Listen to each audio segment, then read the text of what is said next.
கண்மணி அன்புடன் அடுத்த வர எபிசோடில் பார்த்தீங்கன்னா, கண்மணிக்கு வந்து அவங்க வீட்லேருந்து ஒழுங்காவே சீர் கூட செய்ய வைக்கல அப்படின்னு சொல்லிட்டு பாட்டி ரொம்பவே அசிங்கப்படுத்தி அவங்க அம்மாவையும் அத்தையும் அனுப்பிச்சிருப்பாங்க. அதுக்கப்புறம் பார்த்தீங்க அப்படின்னா, கரெக்டாக தீபாவளிக்கு முன்னாடி நாள் பார்த்தீங்க அப்படின்னா, கண்மணி வீட்ல இருந்து வருவாங்க. அவங்க அம்மாவும் அத்தையும் பார்த்தீங்கன்னா, திரும்ப நாங்கள் சீர் செய்ய வந்திருக்கோம். முறையா சீர் செஞ்சு மாப்பிள்ளையும் பொண்ணையும் கூட்டிகிட்டு போகலான்னு வந்திருக்கோம்னு சொல்லிட்டு வந்திருப்பாங்க. "என்னது இந்த கட்டப்பையிலையா சீர் செய்ய போறீங்க?" அப்படின்னு சொல்லிட்டு திரும்ப பாட்டி ஏளனமா பேசுவாங்க. அப்போதைக்கு பார்த்தீங்க அப்படின்னா, ஒரு நெறைய பேர் வந்து பார்த்தீங்க அப்படின்னா, வேலை பார்க்குற ஆளுங்க எல்லாம் 34 தட்டு எடுத்துட்டு வரிசையா வந்து வைப்பாங்க. "என்ன இவ்ளோ தட்டு இருக்கு?" அப்படின்னு சொல்லிட்டு எல்லாருமே ரொம்பவே ஷாக் ஆயிருவாங்க. பின்னாடியே பார்த்தீங்க அப்படின்னா, ஆறுமுகமும், பைரவியும் வருவாங்க.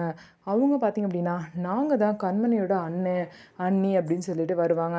ஸோ எங்க சைட்லேருந்து எங்க வீட்டு பெருமைய இது பண்ணணும். அதனால தான் நாங்க இவ்ளோ சீர் கொண்டு வந்திருக்கோம் அப்படின்னு சொல்லிட்டு, "கண்மணி உனக்கு என்னப்பா சந்தோஷமா?" அப்படின்னு சொல்லிட்டு பார்த்தீங்கன்னா, ஆறுமுகம் வந்து கேட்பாங்க. பார்த்தீங்க அப்படின்னா, இந்த சீர பார்த்து வாய் அடைச்சு போய் பாட்டி இருப்பாங்க. கொஞ்சம் கூட பதில் பேச முடியாம பாட்டி வாய் அடைச்சு போய் இருப்பாங்க. பவித்ரா பார்த்தீங்கன்னா, எல்லா சீரையும் பார்த்துட்டு, "எங்க வீட்லேருந்து வந்த தட்டோட அதிகமா இருக்கே!" அப்படின்னு சொல்லிட்டு கேட்பாங்க. "ஆமா, தீபாவளி அப்படிங்கிறது ஒரு தடவ தான் வருது. அப்படி இருக்கும்போது அது சிறப்பா செய்ய வேணாமா?" அப்படின்னு சொல்லிட்டு பைரவி சொல்லுவாங்க. இதெல்லாம் பார்த்து கண்மணி வந்து ரொம்பவே பார்த்தீங்க அப்படின்னா சந்தோஷமாயிருவாங்க. ஸோ இதுக்கப்புறம் என்ன நடக்க போகுதுன்னு சொல்லிட்டு வெயிட் பண்ணி பார்க்கலாம். நம்ம வீடியோ உங்களுக்கு பிடிச்சிருந்தா, நம்ம வீடியோவ லைக் பண்ணிக்கோங்க. மறக்காம நம்மளோட சேனல சப்ஸ்கிரைப் பண்ணிட்டு பாருங்க.